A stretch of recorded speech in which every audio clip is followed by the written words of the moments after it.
Welcome back to our channel.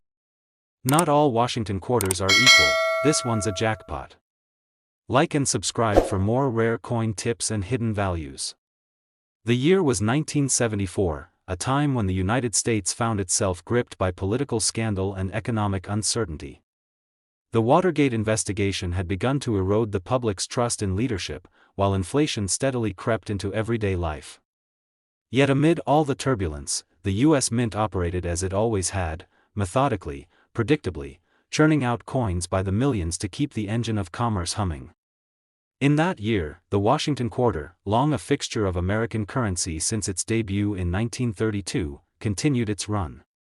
Struck primarily in Philadelphia, Denver, and San Francisco, the 1974 quarters were clad in copper-nickel, a composition adopted nearly a decade earlier after the rising cost of silver had forced a shift in U.S. coinage. To the casual eye, there was nothing unusual about the 1974 quarter. It bore the familiar profile of George Washington, the stark phrase, "In God We Trust," and the bold denomination, quarter dollar, beneath the proud eagle on the reverse. These coins, minted by the tens of millions, passed through hands without a second thought. Their uniformity was their strength. But somewhere, amid the deafening rhythm of presses and the exacting control of quality assurance, something slipped that it would take years before that slip surfaced, quietly at first, far from the eager eyes of mainstream collectors. In the basement of a modest Pennsylvania home, a hobbyist named Allen, who had spent decades studying small change, carefully sorted through a large inherited box of circulated coins. He was not in search of fortune, just patterns, mint marks, stories etched in metal. As his fingers danced from dime to penny to quarter, something made him pause. The 1974 quarter in his hand felt subtly different. Not in color, not at first glance, but in weight.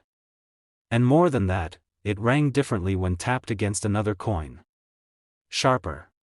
Clearer. As though it carried a deeper resonance that he examined it closely. The reeded edge seemed unusually sharp. The sheen, though dulled with age, was distinct. Under magnification, the surface revealed something peculiar. The fields, the flat areas around Washington's profile, had a smoothness and depth that didn't quite match the clad texture of others from that year. The weight confirmed his suspicion. This quarter didn't conform to the standard copper-nickel weight of 5.67 grams. It tipped the scale at 6.25 grams. The old silver standard. Allen's hands trembled. A silver-clad quarter in 1974? That wasn't possible. The last circulating silver quarters had been struck in 1964. Yet here it was, identical in design to the millions minted in 1974, yet fundamentally different in composition. He thought it might be a fluke, a misread, a trick of light. But the tests didn't lie. Conductivity tests, specific gravity, ultrasonic response, all pointed to the same truth. This coin had not been made with copper-nickel. It had the unmistakable signature of 90% silver. The possibilities crowded his mind. Had a leftover silver planchet, a blank coin disc, somehow found its way into a 1974 die press? That shouldn't have happened. The mint had purged its silver planchet stock years prior. Or had there been, perhaps, a covert experimental run? That would have meant someone, somewhere inside the mint, had deliberately or mistakenly struck a 1974 design onto a silver base. The implications were enormous. Allen knew what he had. Or at least, he thought he did. But he needed confirmation. Quietly, he sent the coin to a grading service under an anonymous name. Weeks passed. Then the call came. Not just a rare coin. An unknown specimen. A 1974 quarter struck on a silver planchet, one not meant to exist. Authentication was swift, but the experts were baffled. There was no record, no documentation, no mention in any mint archive of silver being used in 1974 quarter production. The whispers began. Word filtered through coin shows and private collector circles. The coin was labeled a ghost strike, a term reserved for pieces that defied history, policy, and record-keeping. Allen, though offered escalating amounts for the piece, held on to it. It became his obsession, his legend. And like all legends, its value evolved not linearly, but exponentially. In the early days, modest offers trickled in, hundreds, then low thousands.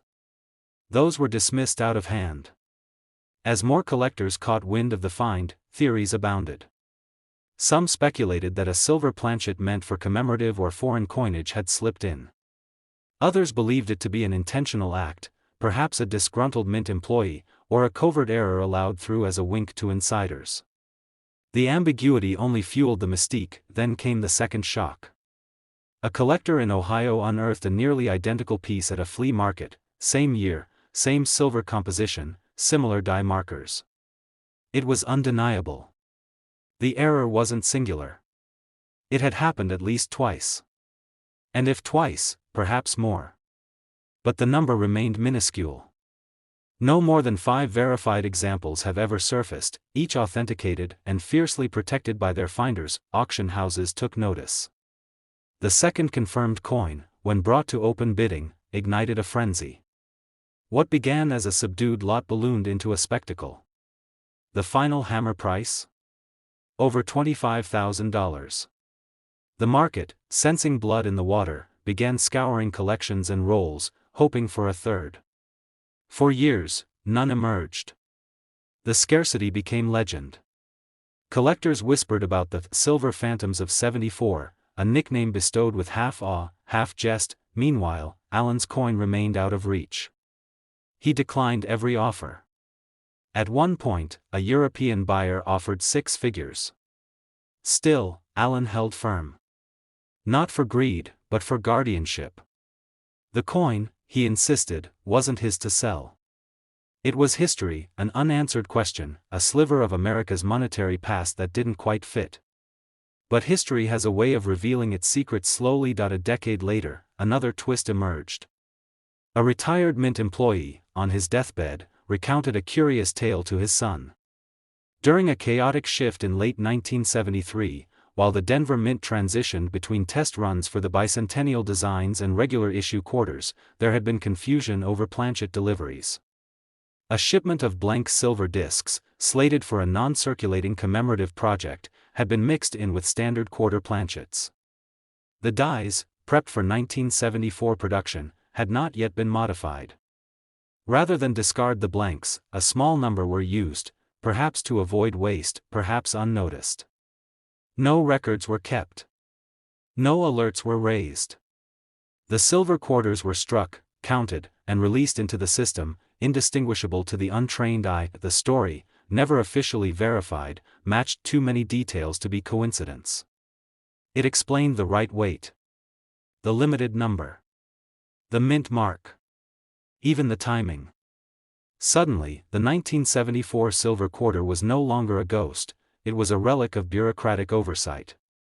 A reminder of human imperfection hidden within the cold logic of machines. The market shifted again. Confidence surged. Prices spiked. In 2018, a pristine specimen with sharp details and minimal wear sold privately for $47,000. By 2022, another example, albeit slightly more worn, fetched $38,000. The range varied, but the trajectory was clear. The quarter had graduated from curiosity to crown jewel, and then, as if to mock the coin's rise, came a new twist. A collector in Texas, during a public exhibition, dropped a sealed coin capsule onto the floor. The coin inside, a 1974 quarter with a faint silver gleam, was revealed. But something didn't add up. The weight was correct, the surface authentic. Yet upon metallurgical testing, it wasn't 90% silver. It was 40%, a blend not seen in circulation since the Kennedy half-dollars of the late 60s. This wasn't the same error. It was a new error. A second layer to the mystery. Somehow, at some point, a different alloy had made its way into quarter production. Some speculated that planchets for Eisenhower dollars, which had been issued in a 40% silver version for collectors, had been trimmed or misfed into quarter presses. The idea was preposterous. And yet, the evidence was there, locked inside a coin capsule that no one could deny. What began as a single unexplained anomaly had blossomed into a web of intrigue. The 1974 quarter, once just another year among many, had become a nexus of minting folklore. Each discovery raised more questions than it answered. The quarters were no longer just errors, they were windows into a moment when precision met imperfection, and when protocol surrendered briefly to chaos. Allen, now much older, finally agreed to display his quarter at a national numismatic conference. Beneath glass, under light, it sat among the most celebrated rarities in American coinage. Not because it was the rarest. Not because it was the most valuable. But because it defied easy explanation. Attendees gazed, debated, hypothesized.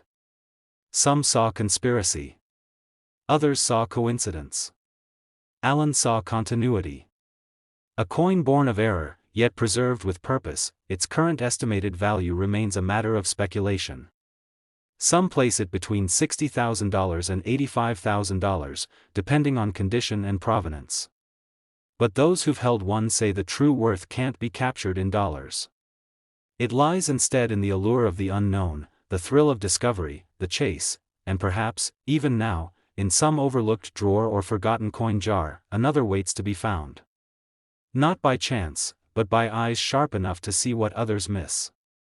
A whisper of silver in a world of copper.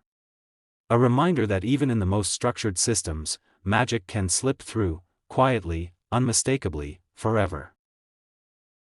The year 1983 marked a period of shifting momentum in the United States. Ronald Reagan's economic policies were beginning to take shape, and while unemployment was gradually declining, the aftershocks of recession still echoed through many American households. Inflation hovered with an unpredictable edge, and the average citizen carried coins that seemed far removed from these national concerns. Yet, within the vast machinery of the U.S. Mint, something unusual was taking place, quietly, without announcement, and nearly invisible to the millions who would handle the product of that year's coinage. The Washington quarter, in circulation since 1932, remained largely unchanged in its outward appearance. The obverse carried the unmistakable profile of George Washington, while the reverse bore the heraldic eagle, wings outstretched, clutching arrows and olive branches. In 1983, as in many other years, these quarters were struck in Philadelphia and Denver using copper-nickel clad planchets, reliable, affordable, and entirely utilitarian. Tens of millions were minted, tossed into registers, vending machines, and change jars with mechanical indifference. Yet among them, a few slipped through the mint's relentless precision, quietly defying everything the production process was supposed to ensure. For years, these outliers remained hidden, buried in circulation, obscured by their camouflage of familiarity. Then came Thomas, a middle-aged numismatist from Missouri with a deep appreciation for overlooked anomalies. He'd spent decades combing through boxes of loose change, not for treasure, but for patterns. He wasn't hunting silver or gold. He was drawn to errors, the subtle fingerprints of human oversight left on otherwise perfect pieces of metal. One gray afternoon, he sorted through a batch of circulated quarters pulled from a neighborhood bank. Most were scratched, dull, lifeless. But one caught his eye, not because it looked different, but because it felt different. Its edge was thinner. Its surface smoother. The rim, usually crisp and sharply defined, seemed oddly soft, almost incomplete. He weighed it. The reading was off, slightly lighter than the 5.67 gram standard for a clad quarter. His curiosity deepened. Turning the coin under a magnifying lamp, he noticed faint but unmistakable indicators. The reverse struck slightly off-center. The obverse details were muddled, as though the die had not fully met the planchet. Yet, these weren't mere strike errors. Something deeper was wrong. It felt like the coin itself wasn't made of the right material. It lacked the usual sandwich coloring, the exposed copper core was missing from its edge. The entire rim glinted with a uniform silvery hue. It was unmistakably off. Thomas, careful not to alert casual eyes, contacted a trusted grading service. He sent the coin with a vague note and no return name. Weeks passed with silence until the certification returned. What he had was an ultra-rare 1983 quarter struck on a dime planchet. A Roosevelt dime planchet. Smaller in diameter. Lighter in weight. And never meant for quarter dies. the implications staggered him. In 1983, the U.S. Mint had not reported any official errors of this kind. This wasn't a mint set coin. These were the years before the reintroduction of proof sets for collectors. Any coin made for circulation that slipped through with this kind of misalignment was the result of a highly specific, nearly impossible chain of mistakes. A dime blank, somehow mixed into quarter planchet batches, had been pressed under intense pressure by quarter dies, leaving behind a distorted but functional coin that now held a place in the numismatic record for all the wrong reasons. The rarity lay not only in the error but in the context. In 1982 and 1983, the Mint had suspended the production of traditional uncirculated mint sets due to budget concerns. That meant few pristine examples of coins from those years had ever entered collectors' hands directly from the mint. Most 1983 quarters came from circulation, worn and diminished. Finding one in mint state was hard enough. Finding one struck on the wrong planchet, an error known as a wrong stock strike, was unheard of. Collectors took notice. Word spread in hushed conversations at coin shows and online forums. What had started as a curiosity became a benchmark. Was this an isolated incident? How many more could there be? Theories formed. Some speculated that during a hurried production cycle at the Philadelphia Mint, a bin of dime blanks had been misrouted. Others believed it was possible that leftover planchets from a test batch had been improperly purged and mixed in with quarters. Regardless of the cause, the outcome was now irrefutable. At least one 1983 quarter had escaped on a dime planchet, and it was real. Auction houses approached Thomas discreetly. The coin went up for private appraisal and stunned the room. The estimate dwarfed anything he had anticipated. It wasn't just a flawed coin, it was a historical anomaly, magnified by the scarcity of quality 1983 quarters to begin with. Early offers flirted with 5 figures. But Thomas refused to part with it. He knew its worth would rise, not just in value but in meaning. Then, in an unexpected twist, another surfaced. A Florida collector, flipping through rolls purchased from a flea market, found what appeared to be a poorly struck quarter with an oddly small diameter. It too was lighter than standard. It too bore the marks of being struck on a dime planchet. And once again, it came from 1983. This time, the die alignment was slightly more centered, giving clearer detail to the eagle's wings and Washington's profile, though still constrained by the smaller blank. Now there were 2. The market responded with electric anticipation. If 2 existed, there could be more, but how many? The answer appeared to be very few. No flood emerged. No wave of discoveries followed. As of today, fewer than 5 of these off-metal 1983 quarters have been confirmed and authenticated. Each one bears unique distortions, but they all share the same haunting origin: coins never meant to exist, born of a mechanical oversight in a year with notoriously limited collector availability. Their value climbed steadily. In 2010, one of the known examples traded hands privately for $17,000.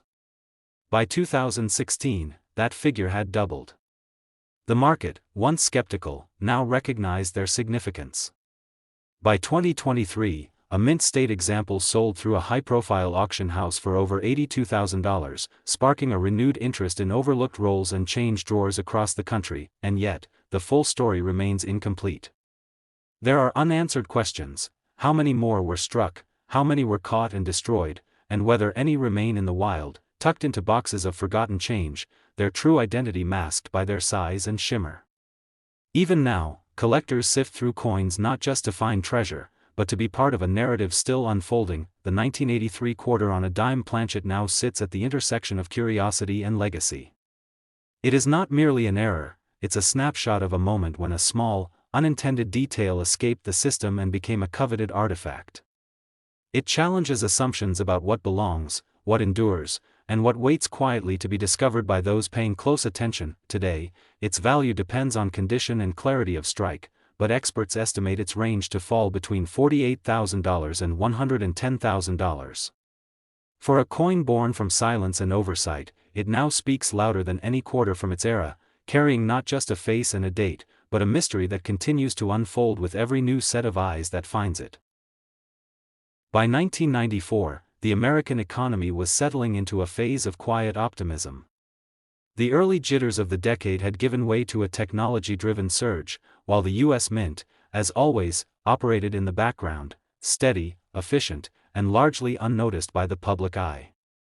In that year, the Washington quarter continued its decades-long tenure in circulation. Bearing the same stoic profile of George Washington and the classic heraldic eagle on the reverse, it remained a familiar token in millions of transactions across the country. The Philadelphia and Denver mints produced these coins by the hundreds of millions, with machines stamping out rows of perfect discs, each measured, weighed, and tested with mechanical precision. Yet, hidden within the vast sea of uniformity, something slipped through, something no one noticed at first. These kinds of mistakes don't draw attention immediately. They vanish into circulation, tucked in with spare change, jostled in pockets and cash registers. It would take years before one of them would emerge again, not through accident, but through the sharp, experienced eye of a man who had spent most of his life studying what others overlooked. His name was Jeremy, a collector from Oregon with an unusual fascination. Off metal strikes. Jeremy's interest wasn't in gold or rare proofs or high-grade key dates. He hunted mistakes, misalignments, broad strikes, double dies, and the rarest of all, wrong planchet errors. His eyes were trained to catch inconsistencies, and his fingertips could feel subtleties in size and weight most people would miss. One chilly evening, sorting through a bag of loose coins purchased from a retiring collector, he stumbled upon something strange. A 1994 quarter, at first glance, sat among the others. Its surface was smooth, its edge reeded, but it felt different. Slightly smaller, barely thinner, and when dropped against another coin, it produced a sharper, higher-pitched ring. Jeremy immediately took it aside. He weighed it. The result startled him. At 5.0 grams, it was significantly lighter than the standard clad weight of 5.67 grams. He measured the diameter, smaller than normal. And then he knew. It was a quarter struck on a planchet never meant for it. Closer inspection under magnification revealed more clues. The obverse design had been pressed tightly to the edge, as though squeezed to fit. The letters hugged the rim. On the reverse, the eagle's wings were clipped slightly, feather details pushed in. This wasn't a simple misstrike. This was something more. Tests confirmed what Jeremy had suspected. The quarter had been struck on a planchet meant for a foreign coin, likely one similar in size and composition to U.S. dimes or coins used in overseas contracts that the mint occasionally fulfilled.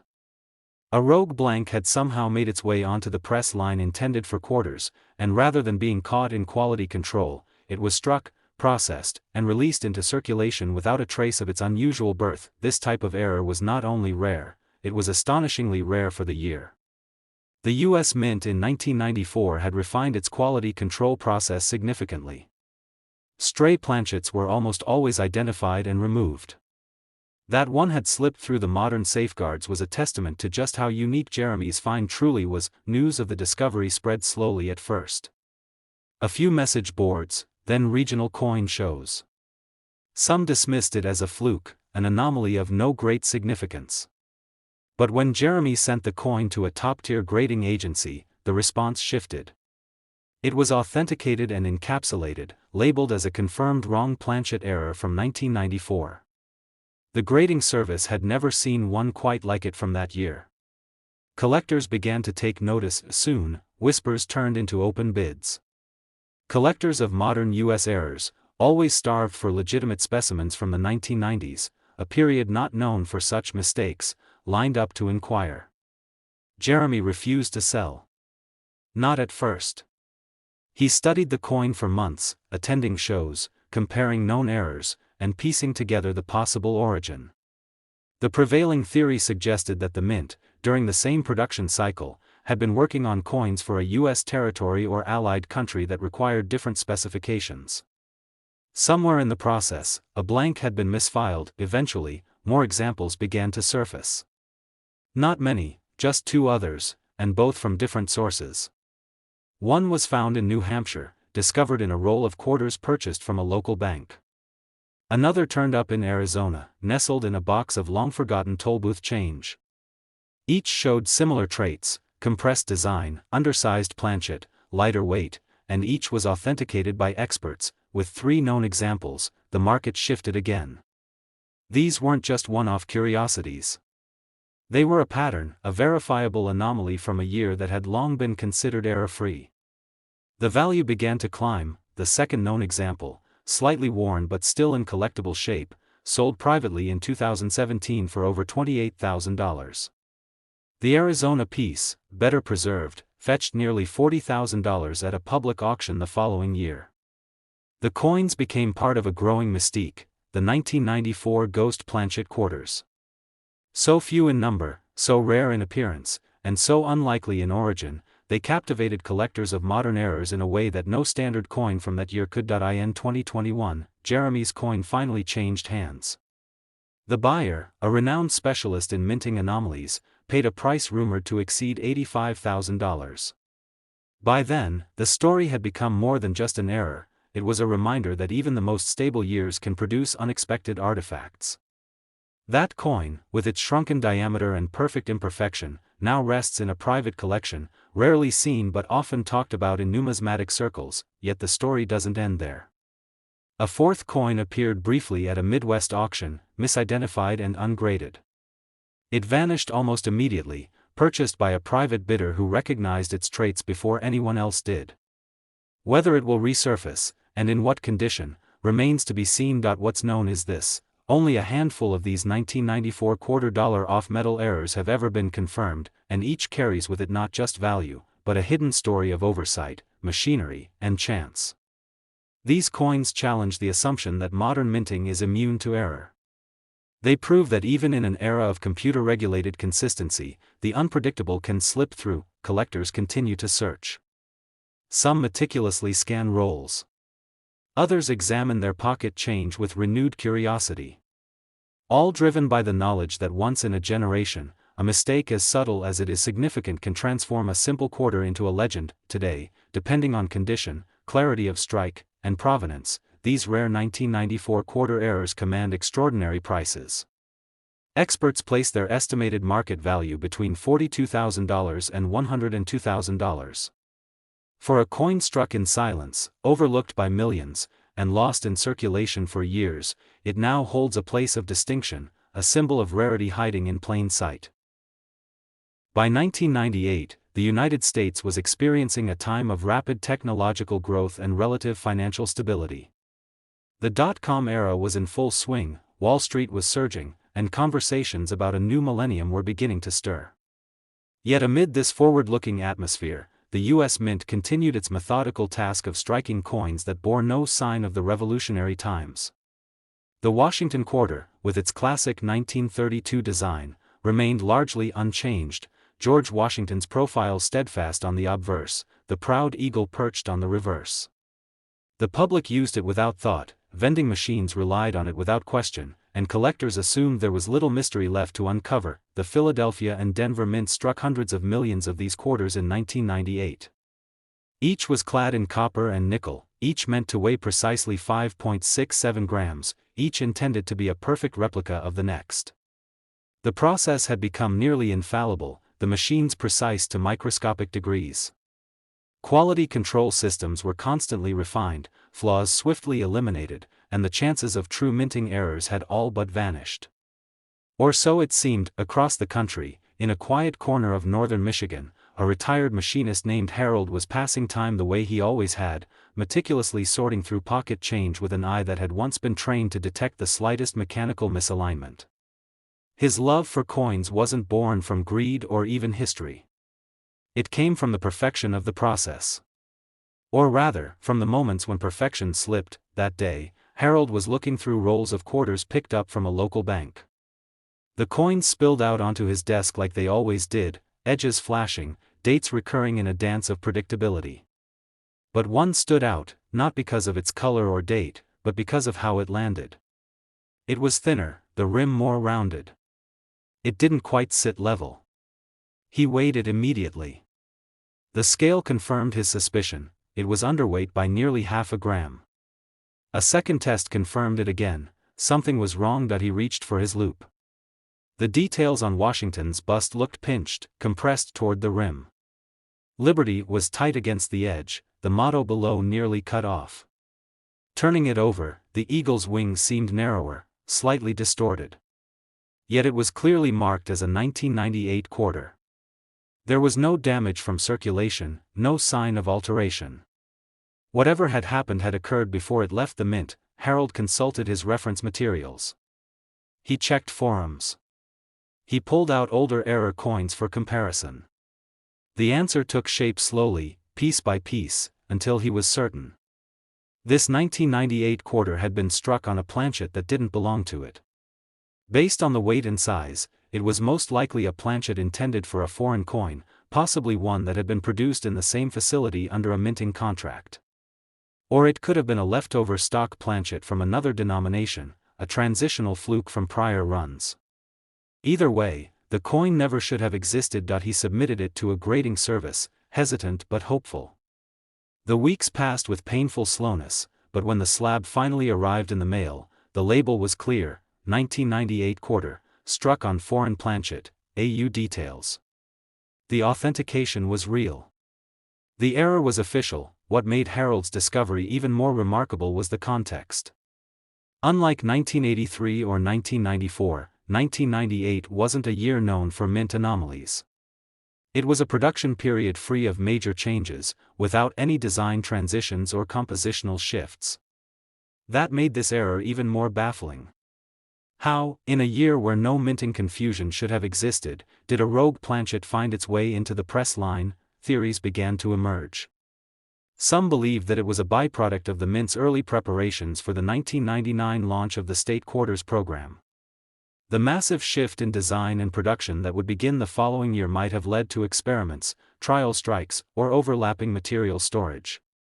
Others pointed to international coin contracts.